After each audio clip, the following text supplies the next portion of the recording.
Minasan konnichiwa and welcome to Shogo's podcast. So today, at the point of recording, the due date for Zen to be born is actually in 2 days. 2 days. So today right now is December 27th and Zen is supposed to be born on December 29th.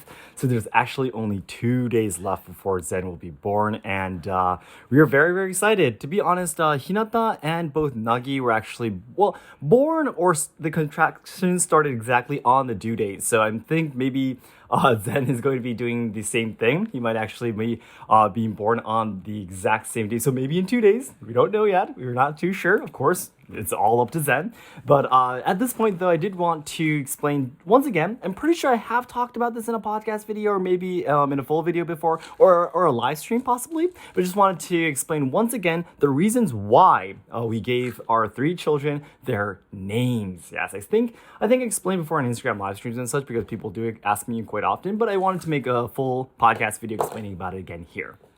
So, my first daughter's name is Hinata, which means sunshine. And our second daughter, which is standing right next to me right now and trying to make a lot of noise and just distract my podcast recording, is Nagi. And my third son, my first son, my third baby is called Zen. Now, the 3 names, Hinata, Nagi, and Zen, the thing that they have all in common is that their names are all related to nature. Hinata means sunshine or sunlight. Yeah. And Nagi means a completely still, tranquil state of the ocean.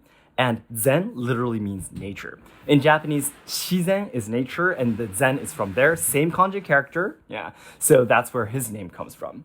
So then the question is, why did I take the names from related to nature, right? Could it be flowers? It could be animals? It could be anything else. Why did you take it from nature, right? Nagi is trying to climb up my body while I'm talking because she's always really curious when I'm talking to my phone like this. But anyways, the reason why is because there is a Chinese saying, an idiom that I really love very much, that it was my father-in-law that actually taught me. And I loved it very much because I personally feel that this is deeply related to Japanese Shintoism too. And it is, I'll say it in Chinese first. 人法地,地法天,天法道,道法自然, which means people obeys the land or follows the land. It means the land, earth, follows the skies or heaven. Now, heaven or the skies obeys or follows the path, dao, path, like do in Japanese, yeah, do. And the do, or the way, or the path, obeys nature. So nature is above everything. And I personally really, really love this way of thinking because, I don't know, I just simply, of course, in nature, this means a lot of things. I mean, it could be the sky, it could be the mountains, it could be the waterfalls or whatever, rivers, oceans, these kind of nature. But each person being their most honest self, being their very honest self is also a kind of nature too, right? It's natural for that person to be like that, to do that, to not do that, or whatever it is. The way that person wants to live and so on and so forth, it can all be related to be natural, related to nature as well. And I really just simply love this idiom so much. And although, of course, Shintoism has done a lot of harm to this world as well in turning into different forms, taking a look at history, I personally really love the original teachings of Shintoism, which is simply to respect nature, because we live by it, and to always be thankful for everything. And that's the reason why in Shintoism, we believe that everything has a soul. The reason why we say that everything has a soul is because we want to respect them.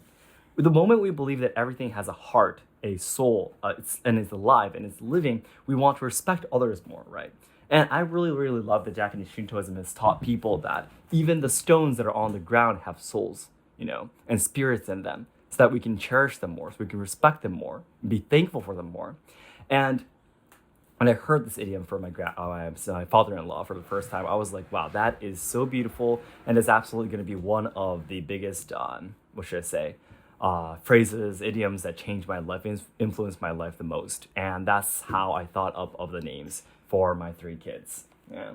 For Hinata, it was actually a different person who said it to us. We had this idea in mind for a long time, but it was a different friend who thought, well, how about Hinata? Hinata sounds like a really good name. Yeah. And all 3 of our kids, by the way, have just one single kanji character for their names, all 3 of them. Yeah.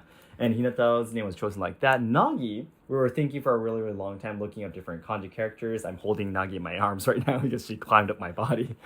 And Zen is actually a name that we wanted to give our son from the very first child. If Hinata was a boy, we would have named him Zen, actually. So we've been looking forward to naming our son Zen from the very first moment we had a baby. So I'm very, very excited that finally I'm going to be able to call one of my children Zen, you know? So this is exactly the reason why I named my kids these names. And I really think just having one kanji character is really cool too, making it really simple. Yeah, simple is best kind of thing. So yeah, that's another thing that I like very much as well. And I just really like the pronunciation of their names. Whenever I think up of my kids' names, I imagine calling them, scolding them, you know, or loving them with those names. Like saying, Hinata, I love you, Nagi, I love you, Zen, I love you. Whenever I say these names, it just feels so right to me, you know, this is the one kind of feeling too. In the end, I mean, these kind of feelings were really important to me too. So yeah, this is a story of how I named my kids. So there everyone, as I always say, the ultimate goal of my life is to make all Japan lovers' dreams come true. So I know there's a lot of people studying Japanese, willing to come to Japan to study, travel, or work, or even train traditional culture and such. However, I am very afraid that Japan will not be able to make everyone's dreams come true in the future, because we're facing a lot of social problems, we are losing our traditional culture, and the younger generations who are supposed to be carrying on the good things about Japan are dying because of all the social issues being shoved against them. So I really want to dedicate my life trying to make Japan a better place. I want to try to solve the social problems, preserve and evolve traditional culture, and also help out the younger generations so they can have a brighter future.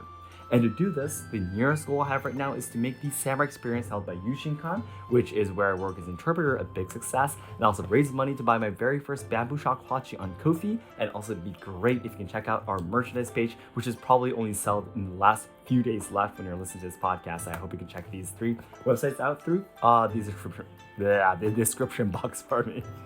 Thank you so much, guys, and it's already been a few days after Christmas, but happy holidays, and I wish you an amazing New Year. Thanks so much, guys.